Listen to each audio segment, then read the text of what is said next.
프랑스에서는 이제 전 날씨를 측정하기 시작한 이후에 최고 더운 그러한 이제 날씨를 기록했다고 합니다. 45. 얼마 일본가 조금 덥죠? 조금 더운 것 같습니다. 저도 이제 더워서 이제 왔다 갔다 하다가 이제 좀 내가 왜 이러지 들거리는 걸 느꼈는데 아무튼 그러면서 갑자기 아프리카 사람들 생각이 났어요. 그 사람들은 1년 내내 이런 날씨일 거라고 생각하니까 내 입에서 불평이 나오면 안 되겠다. 그분들은 얼마나 더울까. 또 그곳에서 지금 예수님을 전하고 계신 선교사님들은 얼마나 힘드실까 이런 생각하면서 45도 이 정도, 아직 우리는 40도는 안 넘었죠? 한 38. 얼마, 40도 정도는 이겨낼 수 있겠다. 그럼에도 불구하고 여러분들 늘 건강 주의하시고 또 우리가 익숙하지 않은 날씨이기 때문에 여러분들 하나님께서 주신 은혜와 건강 가운데 지내시길 간절히 기원을 드립니다. 우리 옆에 계신 분들에게 모든 것이 하나님의 은혜입니다. 축복합니다. 인사하겠습니다. 모든 것이 하나님의 은혜입니다. 축복입니다. 할렐루야. 사랑합니다. 시원하게 여러분 보내세요. 인사 축복하시기 바랍니다. 네, 우리가 믿는 하나님 어떤 하나님이실까 생각해 봅니다. 우리가 믿는 하나님, 우리는 성부 아버지 하나님, 성자 예수님 하나님, 성령 하나님을 우리가 믿고 있습니다. 성경을 자세히 읽다 보면 항상 성부, 성자, 성령 하나님께서 함께 나오시는 것을 우리가 보게 되는 것입니다. 그래서 성경을 읽을 때에 어떤 본문을 읽을 때 우리가 삼위일체 하나님에 대해서 그런 관계 속에서 읽게 된다면 참 많은 은혜를, 새로운 은혜와 감동을 경험하게 될 것입니다. 그런데 성경에는 꼭 성부, 성자, 성령 이렇게 표현하고 있지 않습니다. 다양한 다른 이름으로, 하나님의 수많은 이름으로 하나님을 드러내시는 것을 보게 되는 것입니다. 창세기 1장 1절에만 봐도 태초에 하나님이 천지를 창조하셨다. 창세기 1장 2절에 보면 하나님의 영이 물 위에 움직이고 계셨다. 창세기 1장 3절에 보면 하나님이 말씀하시기를, 말씀이신 우리 예수님 말씀하시기를 빛이 생겨라 하시니 빛이 생겼다. 벌써 창세기 시작부터 유대인들이 알고 그랬는지 모르고 그랬는지 모르지만 성경 첫 책에 1, 2, 3절에 이미 성부, 성자, 성령 하나님, 삼위일체 하나님의 모습이 드러나 있는 것입니다. 최초에 하나님께서 세상을 창조하실 때 벌써 아버지 하나님, 아들 하나님, 성령 거룩한 영께서 운행하셨던 것입니다. 일하셨던 것입니다. 요한계시록 마지막 장 22장에도 가보면 마라나타라는 말씀이 나오지만 거기에 벌써 하나님의 어린 양, 또 우리 예수님, 성령, 주의 영, 신부, 또한 우리 예수님을 보내주시는 아버지 하나님에 대한 표현들이 나타나는 것입니다. 그러므로 성경 전체를 우리가 유심히 살펴보다 보면 성부, 성자, 성령 하나님, 삼위일체 하나님의 모습들이 가득 차 있는 것을 보게 되어 있는 것입니다. 오늘 우리가 읽은 고린도후서 13장 13절 말씀은 사실은 사도 바울 선생님께서 고린도교회 성도들에게 보내는 편지의 마지막 인사말의 한 구절이라고 볼 수 있습니다. 주 예수님의 은혜와 하나님의 사랑과 성령의 사귐이 고린도교회 성도 여러분들과 늘 함께하기를 간절히 기원드립니다. 라는 표현인 것이죠. 이 앞절에 이제 11절 말씀 보면 고린도후서 13장 11, 12, 13절 말씀 앞부분부터 읽는 게 더 좋겠죠? 앞에서 11절 말씀부터 읽어보면 끝으로 말합니다. 마지막으로 이제 내가 편지를 길게 썼는데 마지막으로 우리 사랑하는 형제자매들에게 말합니다. 기뻐하십시오. 온전하게 되기를 힘쓰십시오. 서로 격려하십시오. 같은 마음을 품으십시오. 화평하게 지내십시오. 그리하면 사랑과 평화의 하나님께서 여러분과 함께 하실 것입니다. 그러니까 고린도교회 성도들의 영적 상태를 살펴보면서 이제 기뻐하고 온전하게 되기를 힘쓰고 서로 격려하고 위로하고 또 같은 한 마음을 갖도록 노력하고 나눠지지 말고 평화스럽게 평강 가운데 화평하며 지내라는 것입니다. 그렇게 할 때에 하나님의 놀라운 사랑과 평화가 여러분들의 삶 가운데 풍성해져서 오늘 우리 이현희 집사님 기도하셨던 것처럼 정말 행복한 세상 사람들이 부러워하는 그러한 삶을 살아갈 수 있다는 것입니다. 그리고 이제 마지막으로 거룩한 인간칭으로 인사하십시오. 모든 성도가 여러분에게 무난합니다로 마치고 있습니다. 여러분 아주 너무 아름다운 하나의 인사말의 마지막 부분인데 이 마지막 인사말에서조차도 사도 바울 선생님은 당신의 신앙과 사랑을 가득 담아서 이제 표현하고 있는 것입니다. 그래서 우리 한국에 계신 교회 목사님들 또 미국의 목사님들 이 고린도 후서 13장 13절 말씀을 가지고 이제 마지막 예배의 축도로 이제 하나님께 축복을 기원하는 것입니다. 이제 독일 교회 목사님들은 제가 독일에 와서 깜짝 놀랐는데 우리와 드리는 그러한 예배 의식하고도 조금 다르긴 하지만 거의 비슷한데 마지막 부분에서 목사님들이 하시는 그 축도 저도 이제 이거 한번 외워서 이제 하고 독일 교회에서 하고 싶었지만 저는 그냥 저의 식대로 하고는 있지만 독일 교회 목사님들은 민수기 6장 24절에서 26절에 나오는 다른 말씀으로 이제 축도를 하고 있는 것을 보게 되었습니다. 주님께서 당신에게 복을 주시고 당신들에게 복을 주시고 당신들을 지켜주시며 주님께서 당신들을 밝은 얼굴로 대하시고 당신들에게 은혜를 베푸시며 주님께서 당신들을 고이 보시어서 당신들에게 평화를 주기를 빕니다. 오늘 통역이 없나요? 통역 안 됐습니까? 이번에? 예. 그럼 어떡하죠? 예. 우리 독일 형제님들 빨리 누가 우리 함유한 집사님 빨리 늦지 않았습니다. 여기 빈 자리 있으니까 와서 좀 하실 수 있어요? Entschuldigung, vorbereitet. noch nicht. 영희가 하겠어요? 영희가 통역이었어요? 여러분 진심으로 사과를 드립니다. 네, 그 영희가 거기로 이렇게 이제 잘 해주시기 바랍니다. 네. 그래서 이제 독일 목사님들은 민수기 6장에 나오는 말씀으로 이제 축도를 하게 되는데 제가 이렇게 우리 한국 목사님들 개신교회 목사님들이 하시는 그 축도와 독일교회 목사님들의 차이가 뭘까 생각해 봤더니 독일교회 목사님들은 민수기에 있는 말씀을 가지고 축도를 하시기 때문에 야훼 하나님, 여호와 하나님, 그래서 주님이라고 하는 여호와를 나타내는 것인데 여호와 하나님께서 축복해 주시기를 원한다고 하는 그러한 이제 표현을 하고 있는 것을 보게 되었습니다. 아무튼 중요한 것은 우리가 믿는 하나님은 성도 하나님, 성자 하나님, 성령 하나님이시라는 것입니다. 그래서 우리가 매일 오늘 우리가 예배 시간에 항상 고백하는 사도신경도 바로 그런 구조를 가지고 있는 것을 보게 되는 것입니다. 나는 성도 하나님을 믿습니다. 나는 성자 하나님을 믿습니다. 나는 성령 하나님을 믿습니다. 우리가 고백하고 있는 사도신경은 성경에 또 나오지는 않습니다. 12명의 사도들이 이제 한 구절 한 구절 이제 고백하신 것을 모아놨다고 하는 그러한 이제 전설도 있습니다. 하지만 한 500년경에 만들어진 그러한 이제 신앙 고백이라는 것은 이제 분명한 것 같습니다.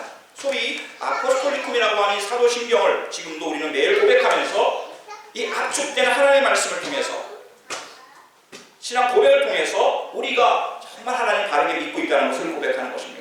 그래서 여러분들이 이단과 이단 아닌 것을 분별할 때 사도신경을 그대로 고백합니까? 그대로 믿습니까? 물어서 나는 사도신경을 믿습니다. 그러면 대부분 그 사람들은 바로 다른 신앙을 하고 있는 사람이라고 할 수가 있는 것입니다. 그런데 이 사도신경보다 먼저 만들어진 그러한 이제 신앙 고백이 있는데요. 그거는 콘스탄티노플하고 니케아에서 모였던 종교 지도자들이 만들어낸 그러한 신앙 고백이었습니다. 우리가 교회에서 이렇게 자유롭게 예배를 드릴 수 있는 것은 바로 이제 로마 시대 때 우리가 생겨났지 않습니까? 성령 강림절에 생겨났는데 바로 성령 강림절에 교회가 생겨나면서 예루살렘에 생겨났지만 또 이제 로마의 그 지배 아래 있었거든요. 그래서 너희들 마음대로 예수님 믿어 이렇게 하던 시대가 아니었습니다. 300년 동안의 그 혹독한 박해와 시련의 시기가 있었던 것이죠. 그리고 이 시간을 이겨내고 이제 313년에 로마의 하나의 공식적인 너희들이 신앙생활을 해도 된다고 하는 공식적인 하나의 종교로 인정을 받았던 것입니다. 그게 313년인 것입니다.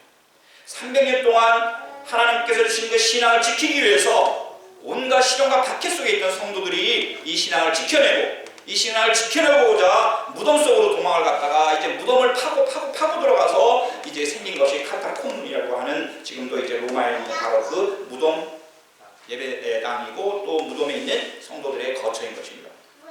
믿음을 지키기 위해서 그들은 무덤 속에서조차도 300년 동안 견뎌내면서 신앙을 지켜냈던 것입니다. 그런데 이제 문제는 이것이 로마의 공적인 햇빛이 비치는 밝은 대낮에도 예수님을 마음대로 믿을 수 있고 예배할 수 있는 그러한 때가 되었을 때에 바로 바른 믿음을 세워야 되겠다는 것입니다.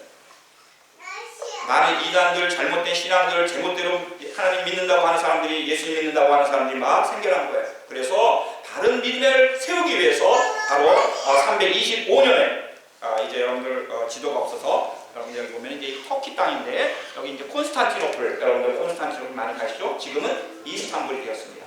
바로 이스탄불, 콘스탄티노플 또 아래에 이 터키에 니케아라는 곳이 있습니다.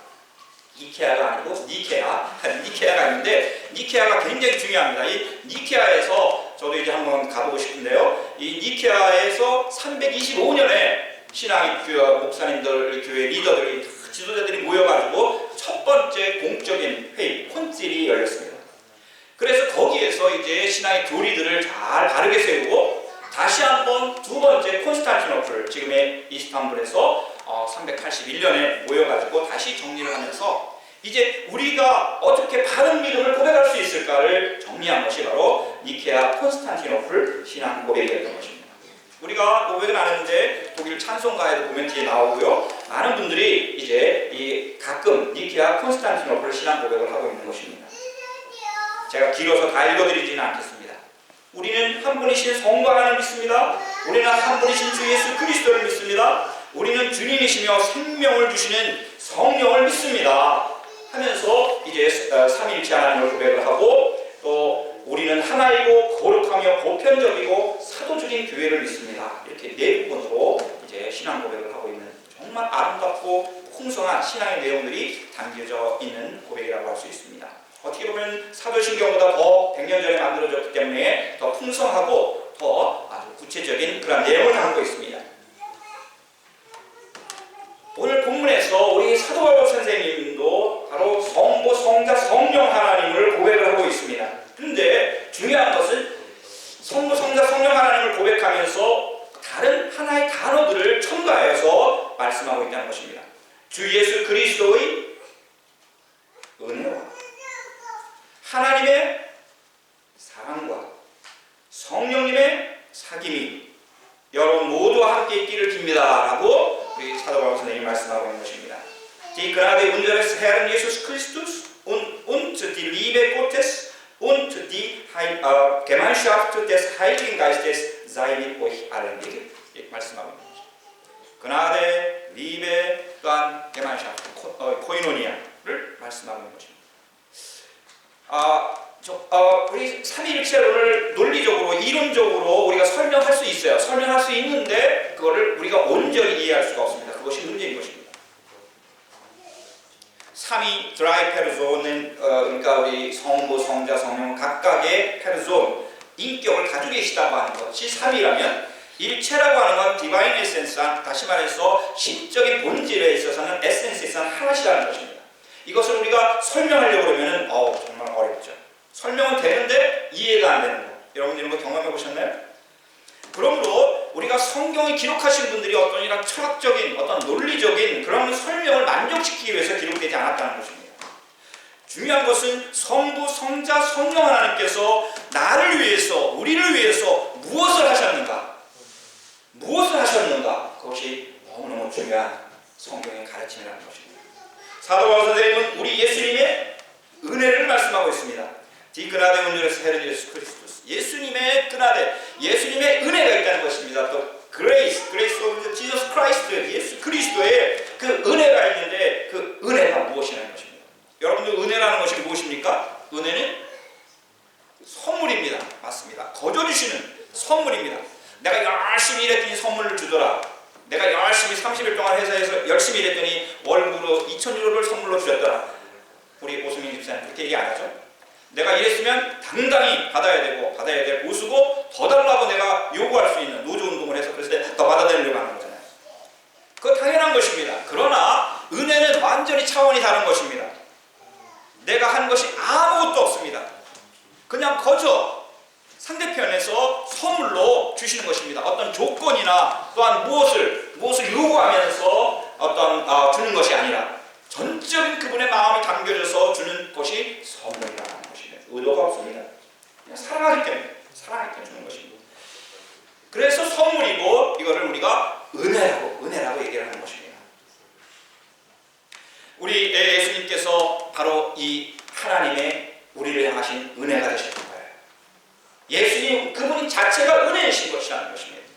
우리 예수님께서 십자가에서 돌아가신 그 사랑, 그 은혜, 그 놀라운 행함, 우리를 위해서 십자가에 돌아가심이 바로 우리를 위해서 하나님께서 주시는 사랑의 은혜였던 것입니다. 예수님이 그래서 은혜 자체이십니다. 그래서 예수님이 은혜인 것입니다. 여러분, 어떤 사람들 그래야 우리가 어떻게 예수 구원을 얻습니까? 그러면은 하나님의 은혜로 우리가 구원을 얻습니다, 이렇게 얘기를 하지만, 사실은 어떤 사람은 그럼 우리가 아무것도 한 것이 없죠? 그렇게 얘기를 하면은 정말 그렇게 그 은혜에 대해서 고백하는 사람이 진짜 그 은혜를 감사로 여기면서 생각하느냐? 안 그렇죠. 내가 무같이 무엇을 한 것 같이 생각을 합니다. 당신은 어떻게 구원을 얻었습니까? 믿음으로 구원을 얻었습니다. 그러니까 내가 믿었으니까 구원을 얻죠. 내가 믿었으니까 내가 주어가 되는 것입니다. 아닙니다. 하나님께서 우리에게 주시는 놀라운 첫 번째 은혜가 믿음인 줄 믿습니다. 믿음도 하나님께서 거둬주시는 그 놀라운 은혜예요. 여러분, 이 세상 사람들이 다 믿음이 있습니까? 아닙니다. 얼마나 이 은혜가 믿음이 은혜인지 모릅니다. 어떻게 나 같은 사람이 의심이 많고 고집세고 나같이 못된 인간이 어떻게 하나님의 그 놀라운 사랑, 십자가의 그 사랑을 받아들일 수 있는 그 믿음을 내가 받았는가? 가지고 있는가? 믿음을 주셨는가? 믿을 수 없는 그 사랑을 어떻게 내가 믿게 되었는가? 이것이 은혜라는 것입니다. 은혜를 주신 것입니다. 그리고 그 은혜의 내용은 바로 우리 예수 그리스도 그 당신 자신이셨고 십자가의 사랑이었다는 것입니다. 예수님께서 당신의 일생을 희생시켜서 제물 되어주셔서 내가 매달려 죽어야 될 십자가의 자리에, 영원한 지옥으로 가야 될 그 자리에서 나를 구원해 주셔서 우리 예수님이 바로 하나님의 제물이 되어주셔서, 사랑이 되어주셔서, 또한 나에게 주시는 그 놀라운 축복이 되어주셔서 은혜가 되어주셨다는 것입니다. 그래서 우리 예수님의 은혜, 예수 그리스도의 은혜, 그 십자가의 하나님의 사랑, 그것을 말씀하고 있는 것입니다. 그래서 하나님의 사랑을 우리가 자연스럽게 연결되면서 예수님의 은혜와 하나님의 사랑은 하나라는 것을 알게 되는 것입니다. 여러분, 하나님의 사랑은 우리가 어떤 사랑이라고 얘기를 합니까? 무조건적인 사랑이라고 얘기하죠. 아가페 사랑이라고 얘기합니다. 우리 아들까지도 포기하시고 무한한 사랑을 주신 하나님, 어떤 조건을 내세우지 아니하시고 당신 전체를 내어주시는 그 하나님. 여러분, 하나님께서 여러분에게 전적으로 여러분에게 오신다면 여러분 하나님 받아들이실 그런 여러분 그릇이 되십니까? 여러분, 우리는 쪽박 같은 존재입니다. 우리가 바닷물을 담을 수 있을까요? 그러면서 바다와 같은 사랑 안 주신다고 우리가 불평할 수 있을까요? 아닙니다.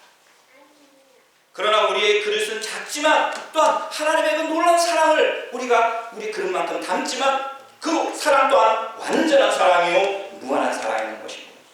만약 하나님께서 우리의 죄악에 대해서 하실 수 있는 바로 그것을 행하신다면 우리는 존재하지 못할 것입니다. 그것이 무엇입니까? 죄의 싹은 사망입니다.